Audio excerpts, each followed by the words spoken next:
Good morning, my brothers in recovery. I hope everyone is having a joyous and successful next 24 hours. This morning, I wanted to talk about a concept called planting seeds. When I talk about planting seeds, there's sort of not really a command, well, kind of. It's more of a directive or a direction, but we're called, all of us, to plant our seeds throughout our communities, and that even the tiniest mustard seed will grow into a huge plant. Essentially, just meaning by virtue of our actions within our community and around those close to us, if we can affect them in some small way to bring them closer to God, then we're doing our part. It doesn't have to be something huge. It could be the smallest of mustard seeds, as it says, and it will grow into a huge plant. And I wanted to encourage that amongst all those who are in recovery as well. If you if you've been going through this for a little bit and you have some knowledge and you think that you can help others, I think it's our directive to do such a thing, to plant those seeds wherever we can. I think some of us maybe have people in our lives who maybe do have a problem but haven't gotten to the point where they've addressed it head on yet. And maybe this holiday season or this time of year might be the time that just by virtue of your actions, you make yourself available to them. Maybe they are too afraid to have that conversation. You know, I think there's a stigma. I don't think there's a stigma. There is a stigma around this disease, around this demon of alcoholism, and there's a pervasive belief that those who suffer from it are bums, they're irresponsible, they're bad people, that their decision, their addiction is a decision, and therefore it is a moral failing.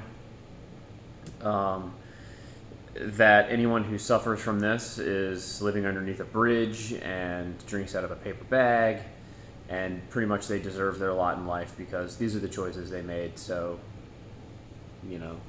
they're thrown away. Which not only is that incredibly not Christ-like, it's just it's a mean-spirited way to think about people in general.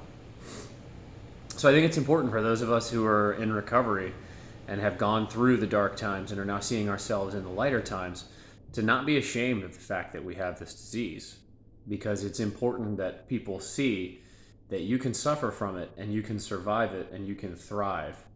And it's not a death sentence, and it's not something that they should continue to hide away, because I know in the depths of my alcoholism, I was ashamed of it. I would hide liquor in the closet from my family.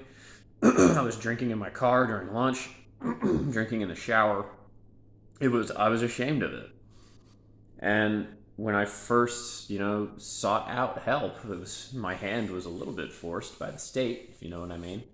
But when I first sought out help, I was ashamed to seek out help. I thought I didn't need it. I thought it was an admission that I was weak and that I had let something as simple, it seems simple, as alcohol get the better of me. And I was ashamed of it. And the fact of the matter is you shouldn't be.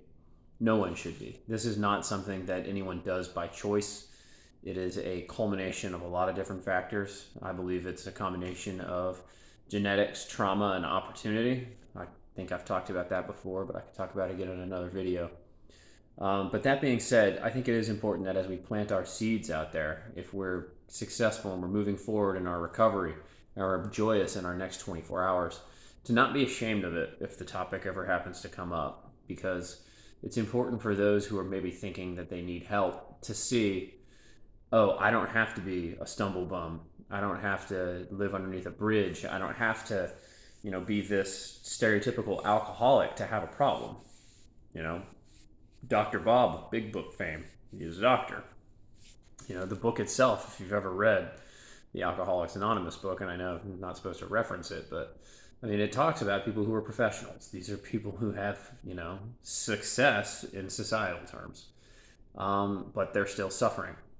So I would just, I would encourage those who are on the road to recovery, keep your ears open, be a good example, be a good shepherd of your fellow man. And if there's anyone who may need or is thinking that they might have a problem and take that road for recovery, start planting those seeds.